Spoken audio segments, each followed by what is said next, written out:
ਗੁਰੂ ਸਵਾਰੀ ਸਾਧ ਸੰਗਤ ਜੀਓ, ਅਸੀਂ ਸਵਈਆਂ ਵਿੱਚੋਂ 5 ਸਵਈਆਂ ਦੀ ਵਿਚਾਰ ਕਰ ਚੁੱਕੇ ਹਾਂ। ਅੱਜ ਅਸੀਂ 6ਵੇਂ ਸਵਈਏ ਦੀ ਵਿਚਾਰ ਸੰਥਾ ਆਰੰਭ ਕਰਾਂਗੇ। ਵੀਰ ਅਪਾਰ ਬੜੇ ਬਰਿਆਰ,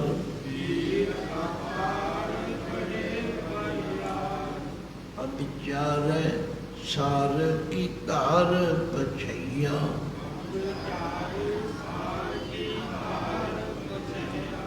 ਫਿਰ ਇੱਕ ਵਾਰੀ ਬੜੇ ਟਿਕਾਉ ਨਾਲ ਇਹਦੀ ਚਾਲ ਨੂੰ ਸਮਝ ਕੇ ਫਿਰ ਪੜ੍ਹੋਗੇ ਤੇ ਆਨੰਦ ਆਏ। ਵੀਰ ਅਪਾਰ ਬੜੇ ਬਰਿਆਰ, ਅਵਿਚਾਰੈ ਸਾਰ ਕੀ ਧਾਰ ਪਛਈਆ।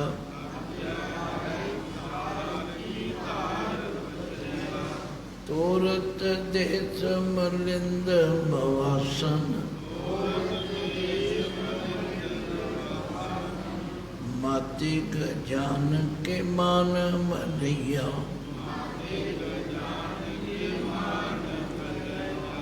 ਗਾੜੇ ਗੜਾਨ ਕੇ ਤੋੜਨ ਹਾਰ,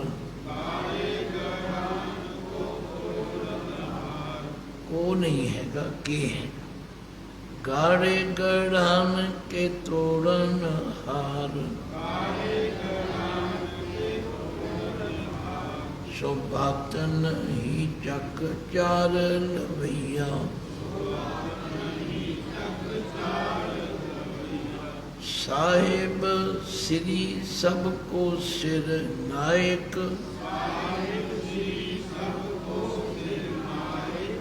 ਜਾਚਕ ਅਨੇਕ ਤੋ ਏਕ ਦਵਈਆ।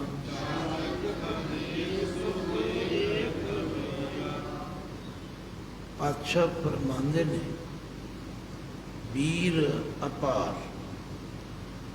ਵੀਰ ਦਾ ਮਤਲਬ ਹੈ ਸੂਰਬੀਰ, ਬਹਾਦਰ। ਅਪਾਰ ਦਾ ਮਤਲਬ ਹੈ ਜਿਨ੍ਹਾਂ ਦੀ ਗਿਣਤੀ ਨਹੀਂ ਕੀਤੀ ਜਾ ਸਕਦੀ। ਤਥਾ ਅਪਾਰ ਬਲ ਵਾਲੇ ਵੀਰ, ਜਿਨ੍ਹਾਂ ਵਿੱਚ ਬਹੁਤ ਸ਼ਕਤੀ ਹੈ। ਕਿਉਂਕਿ ਆਮ ਤੌਰ 'ਤੇ ਅਸੀਂ ਸ਼ਕਤੀ ਦੀ ਇੱਕ ਲਿਮਟ ਬਣਾ ਲਈ, ਫਲਾਣੇ ਵਿੱਚ ਇੰਨੀ ਸ਼ਕਤੀ ਹੈ, ਫਲਾਣੇ ਵਿੱਚ ਇੰਨੀ। ਪਰ ਜਿਹਦੀ ਸ਼ਕਤੀ ਮਿਣੀ ਨਾ ਜਾ ਸਕੇ ਉਹਨੂੰ ਅਪਾਰ ਸ਼ਕਤੀ ਵਾਲਾ ਕਹਿੰਦੇ। ਮਹਾਰਾਜ ਕਹਿੰਦੇ ਨੇ ਵੀਰ ਅਪਾਰ ਬੜੇ ਬਰਆਰ। ਬਰਆਰ ਦਾ ਮਤਲਬ ਹੀ ਬਲਕਾਰ, ਬਲ ਵਾਲੇ। ਇਹ ਅੱਖਰ ਕਦੇ ਸਾਡੇ ਸਮਾਜ ਵਿੱਚ ਆਮ ਵਰਤਿਆ ਜਾਂਦਾ ਸੀ। ਜਿਹੜਾ ਬਹੁਤ ਬਲ ਵਾਲਾ ਹੋਵੇ ਉਹਨੂੰ ਬਰਿਆਰ ਕਿਹਾ ਜਾਂਦਾ। ਅਵਿਚਾਰੈ ਸਾਰ ਕੀ ਧਾਰ ਪਛਈਆ। ਅਵਿਚਾਰੈ ਇੱਕ ਹੁੰਦਾ ਵਿਚਾਰ ਕੇ, ਇੱਕ ਹੁੰਦਾ ਅਵਿਚਾਰ, ਬਿਨਾਂ ਵਿਚਾਰ ਤੋਂ। ਜਦੋਂ ਮੈਦਾਨੇ ਜੰਗ ਵਿੱਚ ਸੂਰਮੇ ਜਾ ਕੇ ਲੜਦੇ ਹਨ, ਹੁਣ ਦੀ ਲੜਾਈ ਵਿੱਚ ਤੇ ਉਸ ਸਮੇਂ ਦੀ ਲੜਾਈ ਵਿੱਚ ਬੜਾ ਫਰਕ ਹੈ। ਹੁਣ ਲੜਾਈ ਹੈ ਗੋਲੀਆਂ, ਬੰਦੂਕਾਂ ਦੀ, ਰਾਕਟਾਂ ਦੀ, ਮਿਜ਼ਾਈਲਾਂ ਦੀ। ਉਦੋਂ ਸ਼ਸਤਰਾਂ ਦੀ ਲੜਾਈ ਸੀ। ਇੱਕ ਦੂਜੇ ਉੱਤੇ ਕਿਰਪਾਨਾਂ ਦੇ ਵਾਰ ਕੀਤੇ ਜਾਂਦੇ ਸਨ ਤੇ ਇਹ ਨਹੀਂ ਪਤਾ ਲੱਗਦਾ ਵੀ ਕਿਰਪਾਨ ਕਿਸ ਤੇ ਕਿੱਥੇ ਵੱਜੇ। ਅਵਿਚਾਰੇ ਦਾ ਮਤਲਬ ਹੈ ਬਿਨਾਂ ਸੋਚ ਤੋਂ, ਬਿਨਾਂ ਫਿਕਰ ਤੋਂ। ਜਦੋਂ ਮੈਦਾਨੇ ਜੰਗ ਵਿੱਚ ਚਲੇ ਗਏ, ਫਿਰ 2 ਵੱਧ ਪੈ ਗਈਆਂ, 2 ਘੱਟ ਪੈ ਗਈਆਂ, ਫਿਰ ਪਰਵਾਹ ਨਹੀਂ। ਬਿਨਾਂ ਵਿਚਾਰ ਤੋਂ, ਬਿਨਾਂ ਝਿਜਕ ਤੋਂ, ਬਿਨਾਂ ਸੋਚ ਤੋਂ ਸਾਰ ਕੀ ਧਾਰ ਪਛਈਆ। ਸਾਰ ਕਹਿੰਦੇ ਨੇ ਫੌਲਾਦ ਨੂੰ।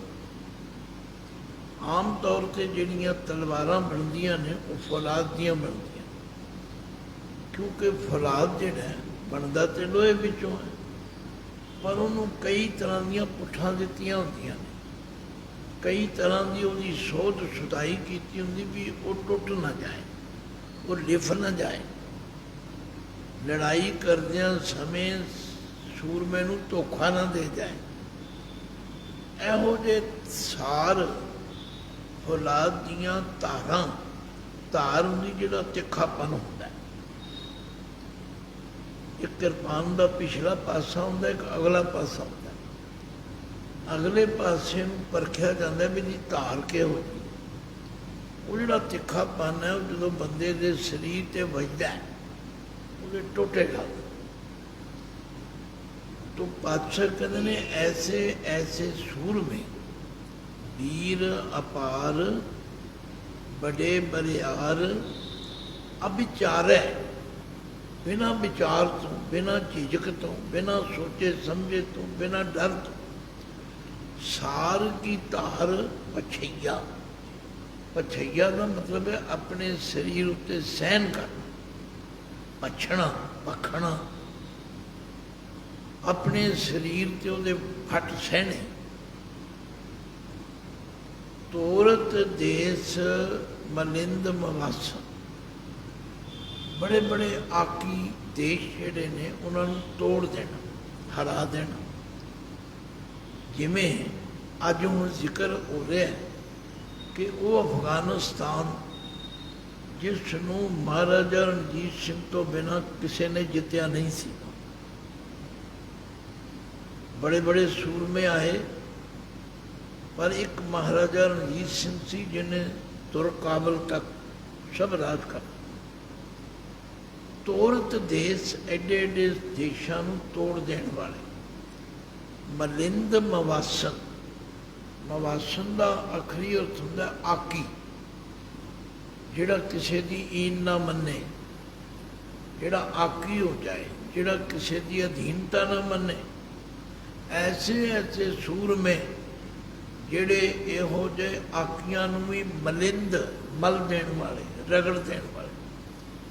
और माते गजान के मान मलैया, माते का मतलब है मस्त, गजान में ना हाथी, मस्त हाथियां दे मान नूं मल देण वाले, रगड़ देण वाले। गाड़े गड़ान को तोड़न हार, गाड़े का मतलब है मजबूत, गड़ान का मतलब है किले।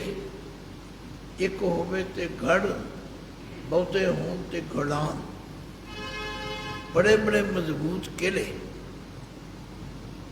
असीं तां किले बड़े घट देखे ने, पर जिहड़े किले जिन्हां दा इतिहास विच जिक्र हुंदा है, मैं लाहौर का किला देखिया जिन्हों शाही किला कहते हैं। उसकी दीवार इन्नी चौड़ी है भी उहदे ते 2 ट्रक इकट्ठे चल सकते हैं। हुण इहो जिहे किले नूं तोड़ना कोई सौखी बात नहीं। फिर उहदे बाहर खाई बनी हुंदी है, खाई पानी नाल भरी हुंदी है, उहदे विचों लंघ के किले की दीवार तक पहुँचना बड़ा मुश्किल। तो कहने का मतलब ऐसे ऐसे किलियां नूं भी तोड़ देने वाले। गाड़े गड़ान के तोड़न हार, सो बातनी ही चकचार लवैया। बातन का मतलब है गल्लां बातां नाल दबका मार के। कई बंदे इन्ने दलेर हुंदे ने कि माड़ा जिहा दबका मार देण ना ते बड़ियां बड़ियां दे हौसले ढा देण। बातनी का मतलब गल्लां नाल ही, दबकियां नाल ही अगले नूं दबा देना। चक चार लवैया, 4 चक्कां दे विच अपना हुक्म चला लैण वाले। लवैया का मतलब है अपने हुक्म थले ले आउण वाले। साहिब श्री सब को सिर नायक, साहिब का मतलब होंदा है श्रोमणी, मालक। श्री, श्री कहते ने लक्ष्मी, लक्ष्मी कहते ने प्रकृति नूं, सारी कुदरत का जिहड़ा मालक परमात्मा है। साहिब श्री सबको सिर नायक। एक हुंदा नायक, हुंदा सिर नायक, जिहड़ा राजियां दा भी राजा होवे वो है परमात्मा। ਜਾਚਕ ਅਨੇਕ, ਜਾਚਕ ਕਹਿੰਦੇ ਮੰਗਤੇ ਹਨ, ਜਿਹਦੇ ਦਰ ਤੇ ਅਨੇਕਾਂ ਹੀ ਮੰਗਤੇ ਹਨ। ਸੋ ਏਕ ਦਵਈਆ, ਸਭ ਨੂੰ ਦੇਣ ਵਾਲਾ ਇੱਕ ਪਰਮਾਤਮਾ। ਥੋੜ੍ਹੀ ਜਿਹੀ ਸ਼ਬਦਾਵਲੀ ਔਖੀ ਜ਼ਰੂਰ ਹੈ, ਪਰ ਜਦੋਂ ਤੁਸੀਂ ਧਿਆਨ ਨਾਲ ਸੁਣੋਗੇ ਤੇ ਮੇਰਾ ਪੂਰਾ ਯਤਨ ਹੁੰਦਾ ਹੈ ਕਿ ਸੁਣਨ ਵਾਲਿਆਂ ਨੂੰ, ਸਰੋਤਿਆਂ ਨੂੰ, ਵਿਦਿਆਰਥੀਆਂ ਨੂੰ ਚੰਗੀ ਤਰ੍ਹਾਂ ਸਮਝ ਆ ਜਾਏ। ਫਿਰ ਇੱਕ ਵਾਰੀ ਪੜ੍ਹੋ, ਵੀਰ ਅਪਾਰ, ਬੋਲੋ, ਛੋਟੇ ਛੋਟੇ ਵਿਸ਼ਰਾਮ ਦੇ ਰਹੇ ਹਾਂ ਵੀ ਹੈ ਜੀ। ਕਰ ਦਿਓ ਜੀ, ਮੈਨੂੰ ਤਾਂ ਗਰਮੀ ਲੱਗਣੀ ਕਰ ਦਿਓ, ਕਰ ਦਿਓ। ਠੀਕ ਹੈ, ਮੈਂ ਤੁਹਾਡੀ ਮਜਬੂਰੀ ਵੀ ਸਮਝਣਾ, ਪਰ ਮੇਰੀ ਮਜਬੂਰੀ ਕੋਈ ਨਹੀਂ। ਚਲੋ ਕਰ ਦਿਓ।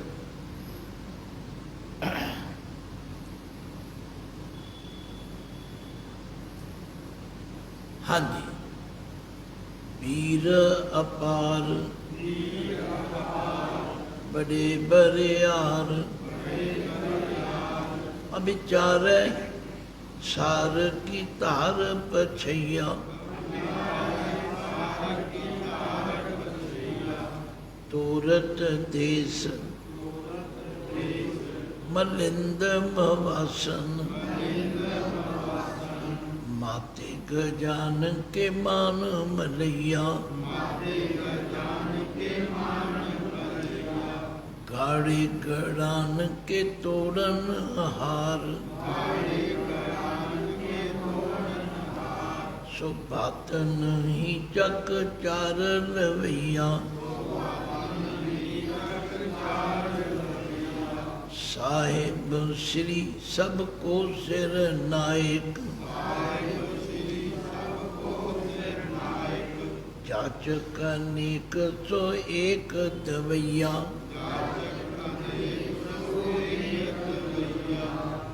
समझा गई। दानव देव फनिंद निशाचर, भूत पविख पवन जपेंगे, जीव जिते जल में थल में, पल ही पल में सब थाप थपेंगे, पुन प्रतापन बाढ़ जैत धुन, पापन के बहु पुंज खपेंगे, साध समूह प्रसन्न फिरे जग, शत्रु सब अवलोक चपेंगे। दानव कहते ने राक्षसन, देव कहते ने देवतियां, फनिंद कहते ने शेषनाग, जिस दे हजारां ही फण ਹਨ। निशाचर, निशा कहते ने रात ਨੂੰ, ਚਰ ਦਾ ਮਤਲਬ ਹੈ ਚੱਲਣ ਵਾਲੇ, ਜਿਹੜੇ ਰਾਤ ਨੂੰ ਚੱਲਦੇ ਨੇ, ਉਹ ਹੁੰਦੇ ਨੇ ਭੂਤ ਪ੍ਰੇਤ। ਦਾਨਵ ਕਹੀਏ ਰਾਖਸ਼, ਦੇਵ ਕਹੀਏ ਦੇਵਤੇ, ਫਨਿੰਦ ਕਹੀਏ ਸ਼ੇਸ਼ਨਾਗ, ਤੇ ਨਿਸ਼ਾਚਰ ਕਹੀਏ ਭੂਤ ਪ੍ਰੇਤ ਆਦਿ। ਭੂਤ ਭਵਿੱਖ ਪਵਾਨ ਜਪੈ, ਭੂਤ ਮੈਂ ਨਾ ਬੀਤੇ ਸਮੇਂ ਦੇ, ਭਵਿੱਖ ਆਉਣ ਵਾਲੇ ਸਮੇਂ ਦੇ, ਭਵਾਨ ਹੋਣ ਵਾਲੇ ਸਮੇਂ। ਭਾਵ ਸਾਰੇ ਹੀ ਉਸ ਪਰਮਾਤਮਾ ਦਾ ਨਾਮ ਜਪਦੇ ਹਨ ਜਾਂ ਜਪਦੇ ਰਹਿਣਗੇ। ਜੀਵ ਜਿਤੇ, ਜਿਤਨੇ ਜੀਵ ਹਨ, ਜਲ ਮੈਂ ਥਲ ਮੈਂ, ਪਾਣੀ ਵਿੱਚ ਤੇ ਖੁਸ਼ਕੀ ਵਿੱਚ, ਪਲ ਹੀ ਪਲ ਮੈਂ ਸਭ ਥਾਪ ਤਪੇ। ਬਸ ਪਰਮਾਤਮਾ ਦੇ ਹੁਕਮ ਦੀ ਦੇਣ ਹੈ। ਅੱਖ ਫਰਕਣ ਦੇ ਸਮੇਂ ਵਿੱਚ ਪੈਦਾ ਕਰ ਦਿੰਦਾ, ਅੱਖ ਫਰਕਣ ਦੇ ਸਮੇਂ ਵਿੱਚ ਖਤਮ ਕਰ ਦਿੰਦਾ। ਮਿਸਾਲ ਦੇ ਤੌਰ ਤੇ ਮਾੜਾ ਜਿਹਾ ਮੀਂਹ ਪੈ ਜਾਏ ਤੇ ਡੱਡੂ ਦੇਖੋ ਜਗ੍ਹਾ ਜਗ੍ਹਾ ਤੇ ਗੜਿਆ ਗੜਿਆ ਕਰਦੇ ਫਿਰਦੇ, ਹੁਣ ਕਿਧਰੇ ਲੱਭਦੇ ਨਹੀਂ। ਗੰਡੋਏ ਕਿਤਨੀ ਤਰ੍ਹਾਂ ਦੇ ਜੀਵ ਨੇ ਜਿਹੜੇ ਅੱਖ ਫਰਕਣ ਦੇ ਸਮੇਂ ਵਿੱਚ ਪੈਦਾ ਹੁੰਦੇ। ਜੀਵ ਜਿਤੇ ਜਲ ਮੈਂ ਥਲ ਮੈਂ ਪਲ ਹੀ ਪਲ ਮੈਂ ਸਮਤਾ। ਪੁੰਨ ਪ੍ਰਤਾਪਨ ਬਾੜ ਜੈਤ ਧੁਨ। ਪੁੰਨ ਦਾ ਮਤਲਬ ਹੁੰਦਾ ਹੈ ਧਰਮ ਦੇ ਕੀਤੇ ਹੋਏ ਕੰਮ, ਨੇਕ ਕੰਮ। ਨੇਕ ਕੰਮਾਂ ਦਾ ਜਿਹੜਾ ਪ੍ਰਤਾਪ ਹੈ ਬਾੜ ਮੈਨੂੰ ਵਧੇਗਾ। ਜੈਤ ਧੁਨ ਉਹਨਾਂ ਦੀ ਜੈ ਜੈਕਾਰ ਹੋਵੇ। ਜਿਤਨੇ ਨੇਕੀ ਦੇ ਕੰਮ ਕਰੋਗੇ ਉਹਨਾਂ ਦੀ ਜੈ ਜੈਕਾਰ ਹੋਵੇ। ਬਾੜ ਦਾ ਮਤਲਬ ਵੱਧ ਜਾਣਾ। ਪੁੰਨ ਪ੍ਰਤਾਪਨ ਬਾੜ ਜੈਤ ਧੁਨ, ਇਹਨੂੰ ਇਕੱਠਾ ਕਰਨਾ। ਬਾੜ ਦਾ ਮਤਲਬ ਵੱਧ ਜਾਣਾ, ਜੈਤ ਦਾ ਮਤਲਬ ਹੈ ਜੈ ਜੈਕਾਰ ਦੀ ਧੁਨੀ। ਜਿਵੇਂ ਅਸੀਂ ਖੁਸ਼ੀ ਵਿੱਚ ਜਕਾਰੇ ਲਾਉਂਦੇ ਹਾਂ, ਉਹ ਜਕਾਰੇ ਲਾਉਣ ਵਾਲੀ ਜਿਹੜੀ ਧੁਨੀ ਆਵਾਜ਼ ਹੈ ਉਹ ਵੱਧ ਜਾਂਦੀ। ਪੁੰਨ ਪ੍ਰਤਾਪਨ ਬਾੜ ਜੈਤ ਧੁਨ, ਪਾਪਨ ਕੇ ਬਹੁ ਪੁੰਜ ਖਪੈਂਗੇ। ਜਿਹੜੇ ਪਾਪਾਂ ਦੇ ਸਮੂਹ ਹਨ, ਖਪੈਂਗੇ ਮਤਲਬ ਖਪ ਜਾਣਗੇ, ਖਤਮ ਹੋ ਜਾਣਗੇ। ਸਾਧ ਸਮੂਹ, ਸਾਧ ਦਾ ਮਤਲਬ ਇੱਥੇ ਭੇਖੀਆਂ ਦੀ ਗੱਲ ਨਹੀਂ, ਨੇਕ ਬੰਦਿਆਂ ਦੀ ਗੱਲ ਹੈ। ਕਿਉਂਕਿ ਕਲਗੀਆਂ ਵਾਲੇ ਪਾਤਸ਼ਾਹ ਆਪ ਵੀ ਕਹਿੰਦੇ ਨੇ ਕਿ ਮੈਨੂੰ ਅਕਾਲ ਪੁਰਖ ਨੇ ਸੰਸਾਰ ਵਿੱਚ ਭੇਜਿਆ ਹੀ ਇਸ ਵਾਸਤੇ। ਮੇਰੇ ਆਉਣ ਦਾ ਮਕਸਦ ਹੀ ਇਹ ਹੈ ਕਿ ਸੰਤ ਉਬਾਰ ਗਨੀਮਨ ਗਾਰੇ। ਸੰਤਾਂ ਨੂੰ ਉਬਾਰਨਾ, ਬਚਾਉਣਾ ਤੇ ਦੁਸ਼ਟਾਂ ਦਾ ਨਾਸ਼ ਕਰਨਾ। ਹਮ ਏਕਾਜ ਜਗਤ ਮੋਹ ਆਏ, ਧਰਮ ਹੇਤ ਗੁਰਦੇਵ ਪਠਾਏ। ਧਰਮ ਚਲਾਵਨ ਸੰਤ ਉਬਾਰਨ, ਦੁਸ਼ਟ ਸਬਨ ਕੋ ਮੂਲ ਉਪਾੜ। ਤੋ ਆਖਿਆ ਸਾਧ ਸਮੂਹ, ਜਿਹੜੇ ਨੇਕ ਬੰਦਿਆਂ ਦੇ ਸਮੂਹ ਜਥੇ ਟੋਲੇ ਨੇ, ਪ੍ਰਸੰਨ ਫਿਰੇ ਜਗ। ਉਹ ਜਗਤ ਉੱਤੇ ਪ੍ਰਸੰਨ ਫਿਰਨਗੇ। ਸ਼ਤਰ ਸਭੈ, ਸ਼ਤਰ ਕਹੀਏ ਦੁਸ਼ਮਣ, ਸ਼ਤਰੂ, ਦੁਸ਼ਟ। ਨੇਕ ਬੰਦਿਆਂ ਨਾਲ ਬੁਰਾ ਕਰਨ ਵਾਲੇ ਜਿਹੜੇ ਅਵ ਲੋਕ ਚਪੈਂਗੇ, ਉਹ ਉਹਨਾਂ ਦੀ ਜੈ ਜੈਕਾਰ ਵੇਖ ਕੇ ਚਪੈਂਗੇ, ਮਨ ਦਬ ਜਾਣਗੇ। ਉਹਨਾਂ ਦਾ ਪ੍ਰਭਾਵ ਖਤਮ ਹੋ ਜਾਏਗਾ। ਫਿਰ ਪੜੋ, ਦਾਨਵ ਦੇਵ ਫਨਿੰਦ ਨਿਸਾਚਰ, ਭੂਤ ਭਵਿਖ ਪਵਨ ਜਪੈਂਗੇ।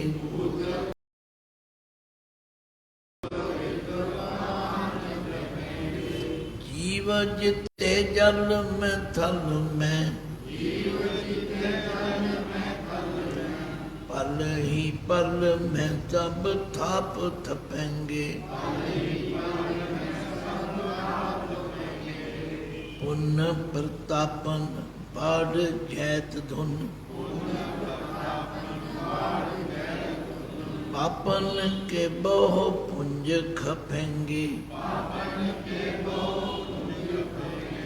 ਸਾਧ ਸਮੂਹ ਪ੍ਰਸੰਨ ਫਿਰੈ ਜਗ, ਸ਼ਤਰ ਸਭੈ ਅਵਲੋਕ ਚਪੈਂਗੇ। 8ਵਾਂ ਸਵਈਆ ਪੜੀਏ। ਮਾਨਵ ਇੰਦਰ ਗਜਿੰਦਰ ਨਰਾਤਪ, ਜੌਨ ਤਰਲੋਕ ਕੋ ਰਾਜ ਕरेंगे। ओट स्नान गजादिक दान, अनेक सोहंबर साज भरेंगे।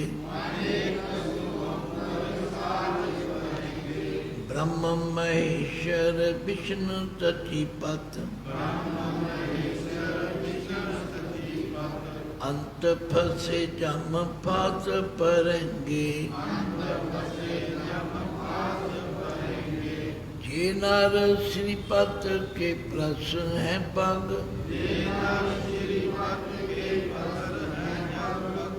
जे नर श्रीपत के प्रस हैं पग, ते नर फेर न दे तरंगे। मानव कहिए मनुख तथा मनुखां दे राजे, गजिंदर हाथी तथा हाथियां दे मालक। क्योंकि आम बंदा तो हाथी रख नहीं सकता, राजे महाराजे रख सकते। मनुखां दे राजे ते हाथियां दे मालक। नरादब कहिए मनुखां दे राजे, चक्रवर्ती राजे, जिन्हां दे हुक्म दे सामने कोई अड़ ना सके, कोई रुक ना सके। चक्रवर्ती राजे वो हुंदे ने, मैं पढ़िया कि जेड़े एक घोड़े नूं शिंगार के उहदे पिछे अपनियां फौजां ला के वो घोड़ा छड्ड दिंदे, ते जेड़े जेड़े इलाके विचों घोड़ा लंघ जाए वो राज उन्हां दा हो जाए। ते जे कोई अड़े घोड़े नूं फड़े उहनूं फिर फौजां नाल लड़ना पैंदा। इस तरह वो जिथे तक घोड़ा चक्कर कट जाए उस इलाके का मालक वो राजा बन जाता, तो उन्होंने कहते हैं चक्रवर्ती राजा, जिहदे सामने कोई अड़े ही ना, उन्होंने चक्रवर्ती राजा कहा जाता। तो महाराज कहते हैं मानव इंद्र गजिंद्र नरादम जौन जेड़े त्रिलोक को राज करें। त्रिलोक का मतलब है तीन लोक। तीन लोग किहड़े किहड़े ने? मात लोक, पताल लोक ते सुरगलोक। भाव जिन्हां दी हुकूमत तिन्नां लोकां उत्ते हो। फिर ध्यान दिओ, मानव इंद्र गजिंद्र नरादप जौन त्रिलोक को राज करे। जौन में ना जेड़े तिन्नां लोकां दा राज करन वाले होण। कोट इशनान, हुण क्योंकि कोट दे टैंके नूं सियारी है, करोड़ां तीर्थां ते इशनान करन वाले। साडी ते समर्था नहीं, असीं ते इन्ना किराया नहीं खर्च के जा सकते, पर उन्हां कोल सहूलतां कहंदे करोड़ां तीर्थां ते इशनान करन। फिर निरे तीर्थां ते इशनान नहीं करते, गजादिक दान, हाथियां दे दान करते। हाथी ते बड़ी कीमत वाला हुंदा, फिर वो निरे हाथियां दे दान नहीं करते, उन्हां उत्ते कई तरह के हार शिंगार पा के दान करते। फिर ध्यान दिओ, कोट इशनान गजादिक दान, अनेक स्वंबर साज बरेंगे। सानू तो गुरु का हुक्म है भी एक ब्याह करो, पर जोड़े राजे महाराजे ने वो तो कई ब्याह करो। स्वयंबर का मतलब है स्वयंबर, अपनी मर्जी नाल, एक नहीं कई कई ब्याह करोगे। स्वयंबर का आखिरी अर्थ है स्वयंबर, अपना वर अपनी मर्जी नाल चुन। हुण जे लंबी कहानी करिए, देखो ना सीता जी के विआह की गल लै लो, उन्होंने स्वयंबर कहते। कहते राजा जनक ने देखा कि उसके कोल एक धनुष्मान सी, तीर कमान, जिहड़ा उन्होंने शिव जी महाराज ने दिता सी। ते जिस कमरे में वो तीर कमान रखिया सी, उस कमरे की सफाई करने की ड्यूटी सीता जी की सी। ते सीता जी जदों उस कमरे की सफाई करते ते वो खब्बे हथ नाल उहनूं चुक के ते थल्लों सफाई कर देंदे। ये गल राजा जनक ने देख ली, वो बड़ा हैरान होया भी इन्ना भारी भरकम तीर कमान ਜਿਹਨੂੰ ਆਮ ਸੂਰਮਾ ਚੁੱਕ ਨਹੀਂ ਸਕਦਾ, ਮੇਰੀ ਧੀ ਖੱਬੇ ਹੱਥ ਨਾਲ ਚੁੱਕ ਲੈਂਦੀ। ਇਹਦਾ ਮਤਲਬ ਵਿੱਚ ਬਹੁਤ ਬਲ ਹੈ। ਫਿਰ ਉਹਨੇ ਸ਼ਰਤ ਲਾਈ ਸੀ ਵੀ ਜਿਹੜਾ ਇਸ ਤੀਰ ਕਮਾਨ ਦਾ ਕਿਲਾ ਚੜਾਏਗਾ ਉਹ ਮੇਰੀ ਬੇਟੀ ਦਾ ਪਤੀ ਬਣੇ। ਰਾਮਲੀਲਾ ਵੇਖਣ ਵਾਲਿਆਂ ਨੂੰ ਤਾਂ ਸਭ ਪਤਾ ਹੀ ਹੈ, ਪਰ ਅਸੀਂ ਭੁੱਲ ਭੱਲ ਜਾਂਦੇ ਹਾਂ। ਮੈਂ ਬੰਬਈ ਦੀ ਇੱਕ ਲਾਇਬ੍ਰੇਰੀ ਵਿੱਚ ਕਿਤਾਬ ਪੜ੍ਹੀ ਅਤੇ ਉਸ ਕਿਤਾਬ ਵਿੱਚੋਂ ਮੈਂ ਨੋਟ ਕਰ ਲਿਆ। ਉਹ ਲਾਇਬ੍ਰੇਰੀਅਨ ਨੂੰ ਬੜੀ ਮੇਰੇ 'ਤੇ ਖੁਸ਼ੀ ਹੋਈ। ਆਂਦਾ ਕਹਿੰਦੇ ਜੀ ਤੁਹਾਨੂੰ ਕਿਤਾਬ ਬਹੁਤ ਚੰਗੀ ਲੱਗੀ। ਮੈਂ ਕਿਹਾ ਹਾਂ। ਅਤੇ ਉਹਨੇ ਉਹ ਕਿਤਾਬ ਮੈਨੂੰ ਲਿਖ ਕੇ ਨਾ ਭੇਟ ਕਰ ਦਿੱਤੀ। ਮੈਂ ਬੰਬਈ ਤੋਂ ਲੈ ਕੇ ਸ਼ਾਹਬਾਦ ਤੱਕ ਪੜ੍ਹਦਾ ਹੀ ਆਇਆ। ਮੈਂ ਬੜਾ ਕੁਝ ਯਾਦ ਕੀਤਾ ਉਹਦੇ 'ਚ। ਉਹ ਇੱਕ ਗੱਲ ਮੈਂ ਤੁਹਾਨੂੰ ਸੁਣਾ ਦਿਆਂ, ਮੇਰੀਆਂ ਧੀਆਂ ਭੈਣਾਂ ਤੁਸੀਂ ਸਾਰੇ ਬੈਠੇ ਹੋ। ਕਹਿੰਦੇ ਨੇ ਕਿ ਸੀਤਾ ਜੀ ਖੱਬੇ ਹੱਥ ਨਾਲ ਉਸ ਤੀਰ ਕਮਾਨ ਨੂੰ ਚੁੱਕਦੇ ਸਨ ਅਤੇ ਰਾਜਾ ਜਨਕ ਨੇ ਇਹ ਗੱਲ ਲਈ ਦੇਖ ਅਤੇ ਉਸ ਨੇ ਇਹ ਫੈਸਲਾ ਕਰ ਲਿਆ ਕਿ ਮੇਰੀ ਬੇਟੀ ਦਾ ਵਰ ਉਹ ਬਣੇਗਾ, ਪਤੀ ਉਹ ਬਣੇਗਾ ਜਿਹੜਾ ਇਸ ਤੀਰ ਕਮਾਨ ਨੂੰ ਕਿਲਾ ਚੜਾਏ। ਇਹ ਖੁੱਲ੍ਹੀ ਸ਼ਰਤ ਹੁੰਦੀ ਸੀ, ਇਹ ਕੋਈ ਲੁਕਲ ਵਕੇਵਾ ਨਹੀਂ ਸੀ ਹੁੰਦਾ। ਕਹਿੰਦੇ ਨੇ ਉਸ ਸਵੰਬਰ ਦੇ ਅੰਦਰ ਬੜੇ ਬੜੇ ਰਾਜਕੁਮਾਰ ਆਏ, ਈਵਨ ਦੱਸਿਆ ਰਾਵਣ ਵੀ ਆਇਆ, ਪਰ ਰਾਵਣ ਉਸ ਤੀਰ ਕਮਾਨ ਨੂੰ ਚੁੱਕ ਹੀ ਨਹੀਂ ਸਕਿਆ ਅਤੇ ਸ਼ਰਮਿੰਦਾ ਹੋ ਕੇ ਪਿੱਛੇ ਹਟ ਕੇ ਬਹਿ ਗਿਆ। ਜਦੋਂ ਸ਼ਰਤ ਪੂਰੀ ਨਾ ਹੋ ਸਕੇ ਤਾਂ ਸ਼੍ਰੀ ਰਾਮ ਚੰਦਰ ਜੀ ਨੇ ਉਸ ਤੀਰ ਕਮਾਨ ਦਾ ਕਿਲਾ ਚੜਾਇਆ ਅਤੇ ਉਹ ਸੀਤਾ ਜੀ ਦੇ ਪਤੀ ਬਣੇ। ਪਰ ਜਿਹੜੀ ਗੱਲ ਮੈਂ ਕਿਤਾਬ 'ਚ ਪੜ੍ਹੀ ਮੈਂ ਉਹ ਤੁਹਾਨੂੰ ਸੁਣਾਉਣੀ ਚਾਹੁੰਦਾ। ਕਹਿੰਦੇ ਨੇ ਬਾਅਦ ਵਿੱਚ ਐਸਾ ਹੁੰਦਾ ਕਿ ਜਦੋਂ ਬਨਵਾਸ ਵਿੱਚ ਸੀਗੇ ਅਤੇ ਰਾਵਣ ਸੀਤਾ ਜੀ ਨੂੰ ਚੁੱਕ ਕੇ ਲੈ ਗਏ। ਇਹ ਵੀ ਤੁਸੀਂ ਦੇਖਿਆ ਹੋਵੇਗਾ, ਜਿਹਨੂੰ ਸੀਤਾ ਹਰਨ ਕਹਿੰਦੇ ਨੇ। ਕਿਸੇ ਕਵੀ ਨੇ ਬੜੀ ਕਮਾਲ ਦੀ ਗੱਲ ਕਹੀ। ਕਹਿੰਦੇ ਹੇ ਸੀਤਾ, ਇੱਕ ਗੱਲ ਦੱਸ, ਜਿਸ ਧਨੁਸ਼ ਨੂੰ ਤੂੰ ਦੱਸ ਸੀਤਾ ਨਿਤ ਖੱਬੇ ਹੱਥ ਚੁੱਕਦੀ। ਹੇ ਸੀਤਾ, ਜਿਹੜੇ ਤੀਰ ਕਮਾਨ ਨੂੰ ਤੂੰ ਖੱਬੇ ਹੱਥ ਨਾਲ ਚੁੱਕ ਲੈਂਦੀ ਸੀ, ਜਿਸ ਧਨੁਸ਼ ਨੂੰ ਤੂੰ ਦੱਸ ਸੀਤਾ ਨਿਤ ਖੱਬੇ ਹੱਥ ਚੁੱਕਦੀ। ਰਾਵਣ ਭੈੜਾ ਚੁੱਕ ਨਾ ਸਕਿਆ, ਤੂੰ ਨਾ ਚੁੱਕਣੋਂ ਉਕਦੀ। ਰਾਵਣ ਉਹਨੂੰ ਚੁੱਕ ਨਹੀਂ ਸਕਿਆ ਤੇ ਤੂੰ ਚੁੱਕਣੋਂ ਉਕਦੀ। ਇਹ ਗੱਲ ਕੀ ਹੈ? ਫਿਰ ਉਹ ਰਾਵਣ ਜੋਰੋ ਜੋਰੀ ਤੈਨੂੰ ਕਿਵੇਂ ਲੈ ਗਿਆ, ਸਮਝ ਸਾਡੀ ਚੱਕਰ ਖਾਵੇ, ਆਪੇ ਦੱਸ ਗੱਲ ਮੁੱਕਦੀ। ਜਿਹੜੇ ਧਨੁਸ਼ਬਾਨ ਨੂੰ ਤੂੰ ਖੱਬੇ ਹੱਥ ਨਾਲ ਚੁੱਕਦੀ, ਰਾਵਣ ਚੁੱਕ ਨਹੀਂ ਸਕਿਆ, ਫਿਰ ਉਹ ਬਨਵਾਸ ਵਿੱਚੋਂ ਰਾਵਣ ਤੈਨੂੰ ਕਿਵੇਂ ਚੁੱਕ ਕੇ ਲੈ ਗਿਆ? ਇਹ ਨਹੀਂ ਸਾਨੂੰ ਸਮਝ ਆਈ। ਤੇਰੇ ਵਰਗੀ ਸ਼ਕਤਸ਼ਾਲੀ ਸੀਤਾ ਨੂੰ ਰਾਵਣ ਵਰਗਾ ਕਮਜ਼ੋਰ ਬੰਦਾ ਕਿਵੇਂ ਚੁੱਕ ਕੇ ਲੈ? ਬੜੀ ਕਮਾਲ ਦੀ ਗੱਲ ਹੈ। ਮੇਰੀਆਂ ਧੀਆਂ ਭੈਣਾਂ ਬੱਚੀਆਂ ਸਾਰੇ ਅੱਗੋਂ ਸੀਤਾ ਜੀ ਨੇ ਜਵਾਬ ਦਿੱਤਾ, ਇਸ ਵਿੱਚ ਸ਼ੱਕ ਰਤੀ ਨਾ ਕਾਈ। ਹੱਸ ਕੇ ਬੋਲੀ ਸੀਤਾ, ਉਦੋਂ ਸਾਂ ਮੈਂ ਨਾਮ ਰੰਗਣ ਵਿੱਚ ਉਸੀ ਹਉਮੈ ਪੀਤਾ। ਜਦ ਸੀ ਸੀਤਾ ਮਨ ਸੀ ਸੀਤਾ, ਤਦ ਸਨ ਤਨ ਬਲ ਸਾਰੇ, ਪਰਬਲ ਦਾਤੇ ਬਲ ਖਸ ਲੀਤਾ। ਜਦ ਹੁਕਮ ਉਲੰਘਣ ਕੀਤਾ। ਉਹ ਸਮਝ ਆ ਗਈ ਕਿ ਨਹੀਂ? ਸੀਤਾ ਜੀ ਨੇ ਕਿਹਾ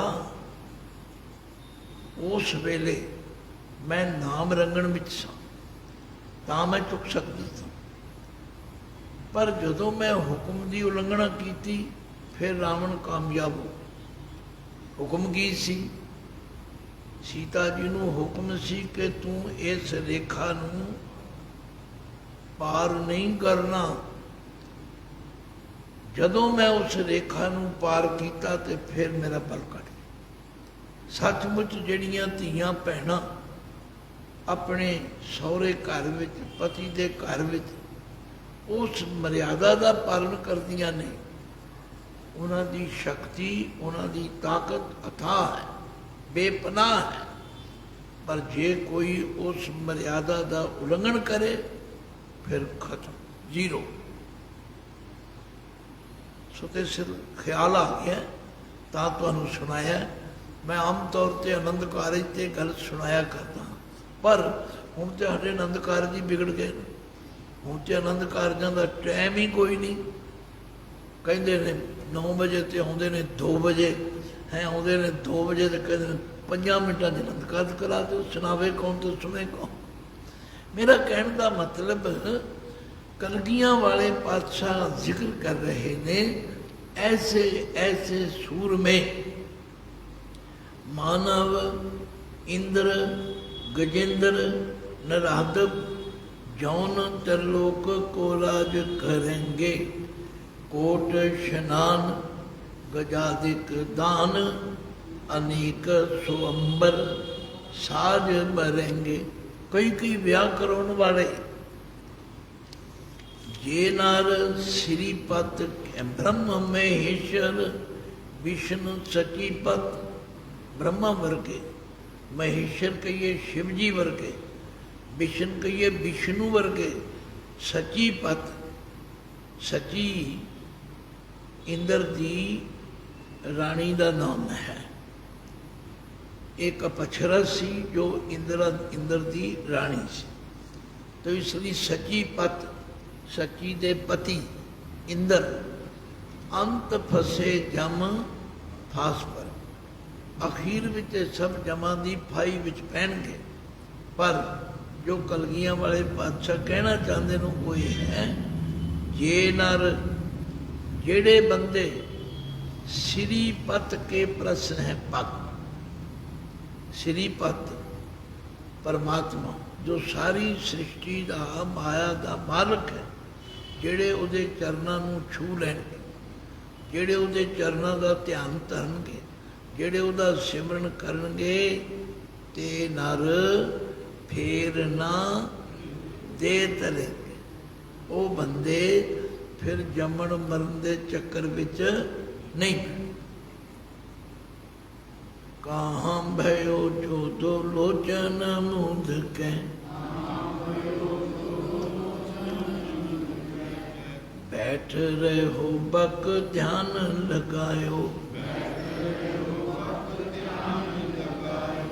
नाथ फिरो लिए सात समुद्रन, लोक गयो पर लोक गवायो। भास कियो बिख्यान तो बैठ के, ऐसे ही ऐसे तो बैठ बितायो। साच कहो सुन ले हो सबे, जिन प्रेम कियो तिन ही प्रभ पायो। क्योंकि कलगियां वाले पातशाह कहते ने कुछ लोग पखंड करते हैं। की पखंड करते हैं? अखा मीच के बैठ जाते हैं, ਐਉਂ बैठ जाते हैं जिमें बगले ध्यान ला के बैठे, पर उन्होंने ध्यान मच्छी वाल होंदा है। माड़ा जा मच्छी ने सिर चुकया नहीं तो फिर अखा मीच लेंदा। पातशाह कहते की होया? कहाँ बहो जो दो लोचन मूंद के, जे दोवें अखा बंद करके बैठ रहे हो, बैठ गए, समाधि ला ली, बक ध्यान लगाए। बक कहते ने बगले, बगले की तरह ध्यान ला के बैठ गए। नात फिर इत्थे नन्ने दे पैर विच अद्धा हाहा, इनू नात नहीं कहना, नात कहना, थोड़ा पारा करना। ਨਹਾਦਾ ਮਤਲਬ ਹੈ ਨਹਾਉਂਦੇ ਫਿਰੇ, ਸੱਤਾਂ ਸਮੁੰਦਰਾਂ ਤੇ ਜਾ ਕੇ ਇਸ਼ਨਾਨ ਕਰਦੇ ਪਏ। ਹੁਣ ਜਿਹੜਾ ਘਰੋਂ ਕੰਮ ਛੱਡ ਕੇ ਜਾਏਗਾ ਉਹ ਘਰ ਦਾ ਤਾਂ ਕੁਝ ਨਹੀਂ ਸਵਾਰ ਸਕਦਾ, ਪਰ ਮਹਾਰਾਜ ਕਹਿੰਦੇ ਨੇ ਉਹਨਾਂ ਨੇ ਆਪਣਾ ਲੋਕ ਵੀ ਗਵਾ ਲਿਆ ਤੇ ਪਰਲੋਕ ਵੀ ਗਵਾ ਲਿਆ। ਨਹਾਤੇ ਫਿਰਿਓ ਲੀਏ ਸਾਤ ਸਮੁੰਦਰਨ, ਲੋਕ ਗਇਓ। ਫਿਰ ਕੁਝ ਐਸੇ ਵੀ ਗਏ ਜਿਹੜੇ ਬਾਸ ਕੀਓ ਵਿਖਿਆਨ ਸੋ ਬੈਠ ਕੇ।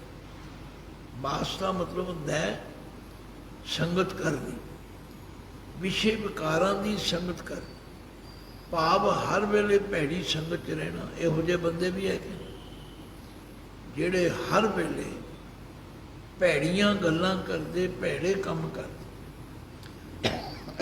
ਐਸੇ ਹੀ ਮਤਲਬ ਇਸੇ ਤਰ੍ਹਾਂ ਐਸੇ ਹੀ ਐਸੇ ਤੋਂ ਬੈਸ ਦਾ ਮਤਲਬ ਹੈ ਉਮਰ, ਸਾਰੀ ਉਮਰ ਭੈੜੇ ਕੰਮਾਂ ਵਿੱਚ ਹੀ ਬਤੀਤ ਕਰ ਦਿੰਦੇ। ਅਖੀਰ ਵਿੱਚ ਪਾਤਸ਼ਾਹ ਨੇ ਸੱਚ ਕਹੋ, ਮੈਂ ਸੱਚ ਕਹਿਣਾ, ਸੁਣ ਲਿਓ ਸਭੈ, ਸਾਰੇ ਕੰਨ ਖੋਲ ਕੇ ਸੁਣ ਲਓ। ਜਿਨ ਪ੍ਰੇਮ ਕੀਓ ਤਿਨੀ, ਇਹਨਾਂ ਪਖੰਡ ਕਰਮਾਂ ਦੇ ਕਰਨ ਨਾਲ ਕਿਸੇ ਨੂੰ ਕੁਝ ਵੀ ਪ੍ਰਾਪਤ ਨਹੀਂ। ਜਿਨ੍ਹਾਂ ਨੇ ਪਰਮਾਤਮਾ ਨਾਲ ਪ੍ਰੇਮ ਕੀਤਾ ਉਹਨਾਂ ਨੇ ਪਰਮਾਤਮਾ ਨੂੰ ਪਾ ਲਿਆ। ਕਾਹੂ ਲੈ ਪਾਨ ਪੂਜ ਧਰਿਓ ਸਿਰ,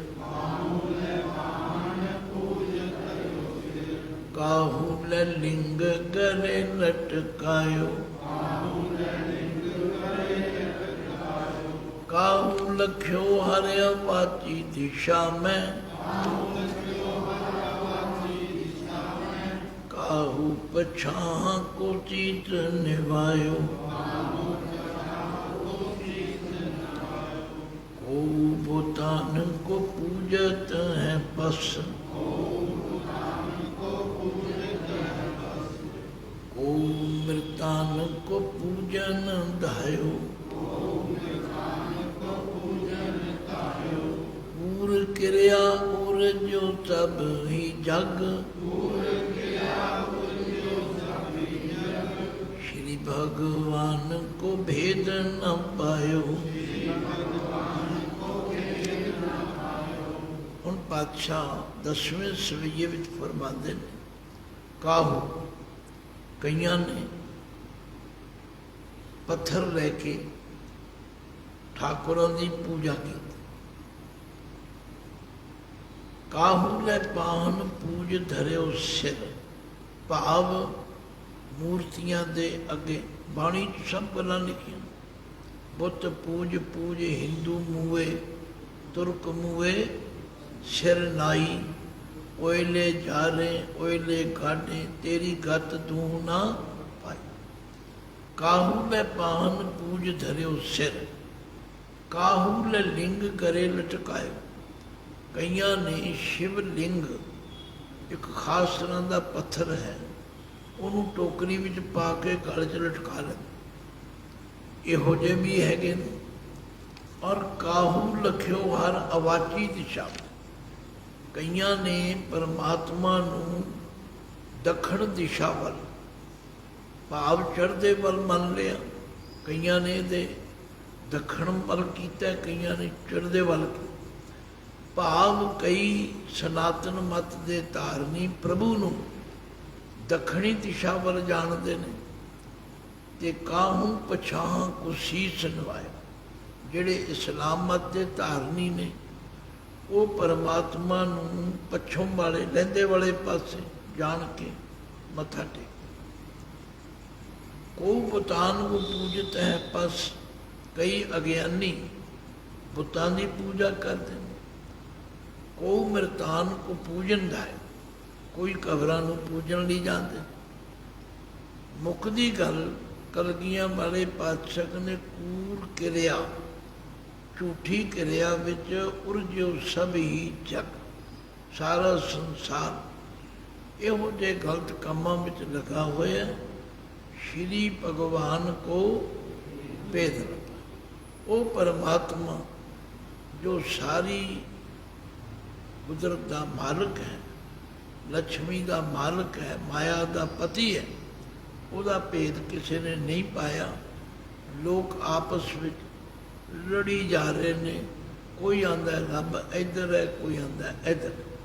ਪਰ ਕਲਗੀਆਂ ਵਾਲੇ ਪਾਤਸ਼ਾਹ ਕਹਿੰਦੇ ਭਾਈ ਰੱਬ ਤੇ ਸਾਰੇ ਪਾਸੇ ਜ਼ਮੀਨ ਜ਼ਮਾ ਕੇ ਵਿਖੈ समस्त एक जोत है, न बाद है न काट है न काट बाद। तो सत्संगत समा भी हो चुका है।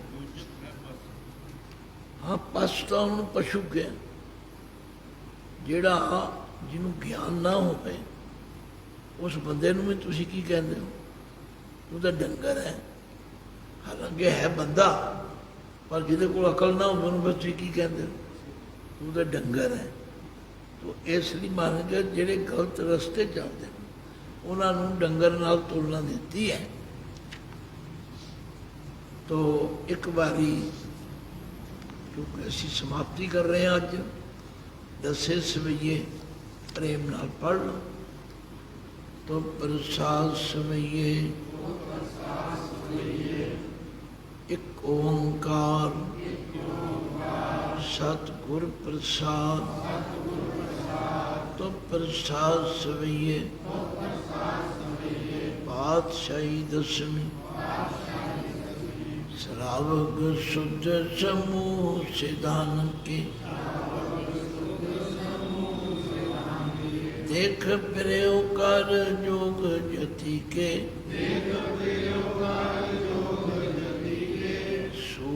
सुरार्जन शुद्ध सुधातिक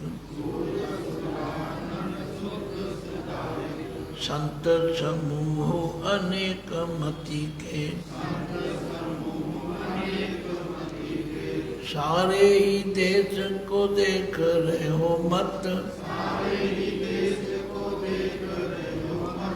को न देखत प्राणपति के श्री भगवान की भाए कृपा होते एक रति बिन एक रति के माति मतंग जरे जर संग अनूप उतंग चौरंग चौवारे कोट तो रंग को रंग से कूदत पौन के गौन को जात निवारे भारी पुजान के भूप परिभित न्यावत शीस न जात विचारे इते भय तो कहाँ भय भूपत अंत को नांगे ही पाए पधारे जीत फिर सब देत दितान को बाजत ढोल मृदंग नगारे कुंजत घूड़ गजान के सुंदर हिंसत है राज हजारे भूत पविख पवन के भूपत कौन गण नहीं जात विचारे श्रीपद श्री भगवान भजे बिन अंत को अंत के धाम से धारे तीर्थ नान दया दम दान सो संयम नेम अनेक सिखे वेद पुराण कतेब कुरान जमीन जमान सबान के पेखे पौन आहार जति जत धार सबै सुविचार हजार क देखे। हजार के नहीं कहना, हजार क कक्के ਨੂੰ कोई मात्रा नहीं है। ਅਸੀਂ अनजान पुणे जी हजार के देखे हजार क जिमें आम गलबात करते हैं तुम किन्ने क बंदे से हजार को होंगे, हजार के नहीं कहना। पौन आहार जति जत धार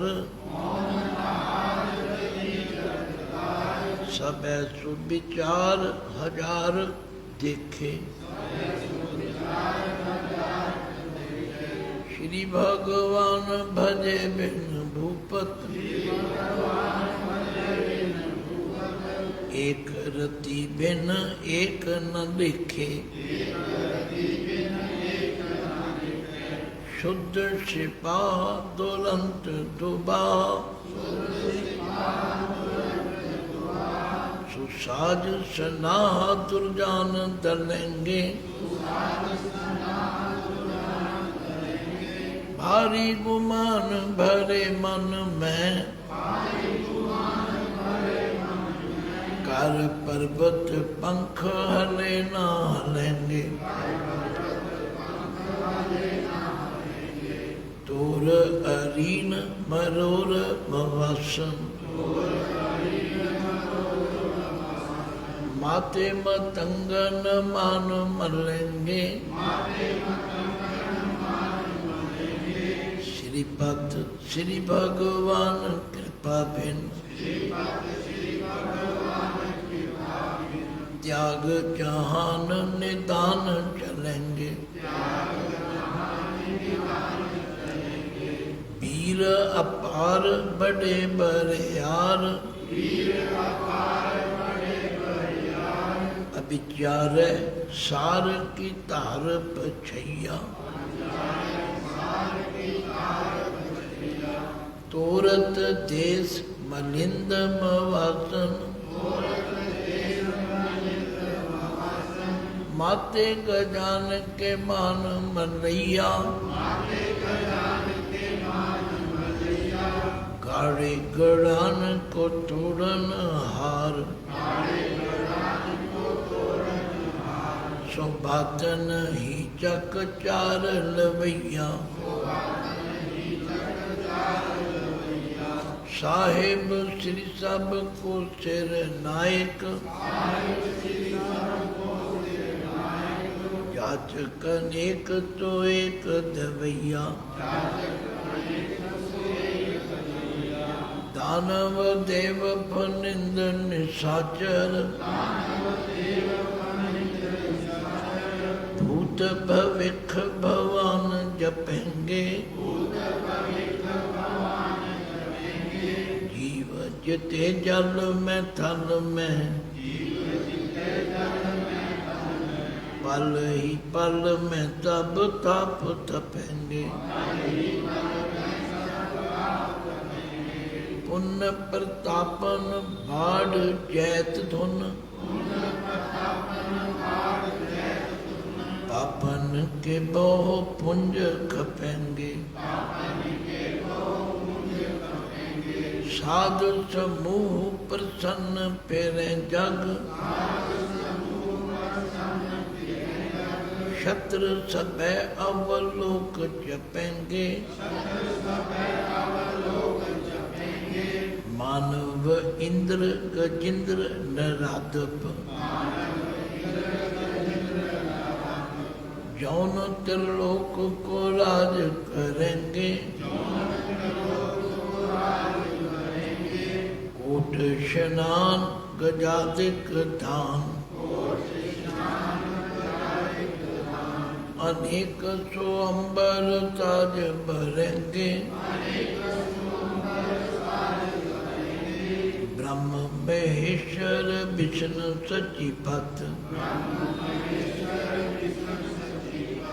अंत फंसे जम फास परेंगे, ये नर श्रीपत के प्रस हैं पग, ते नर फेर न देह तरेंगे, कहाँ भयो जो दो लोचन मूंद के, बैठ रहो बक ध्यान लगायो, नाथ फिरो लिए तात समुद्रन, लोक गयो पर लोक गवायो, पास कियो बिख्यान तो बैठ के, ऐसे ही ऐसे तो बैत बितायो,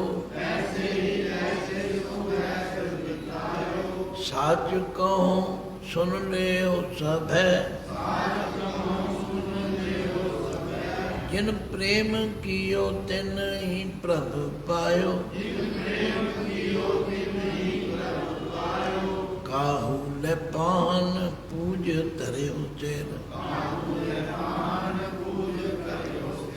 काहू ले लिंग करे लटकायो, काहू लख्यो हरे वाची दिशा में,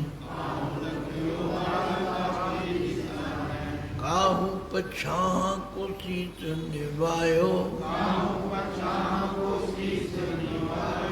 को भूतान को पूजत है बस,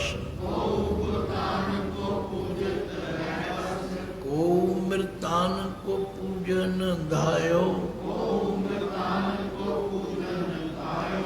पूर क्रिया और जो सब ही जग,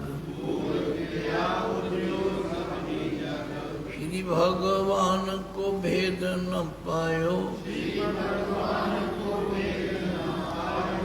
पूर क्रिया और जो सब ही जग, श्री भगवान को भेद न पायो, लो साध संगत गुरु पातशाह ने कृपा की थी। अज असी 10 सवैयां दी बाणी दी संथा भी संपूर्ण कर रही। कल गुरु मेहर कर चौपाई साहब की संथा कल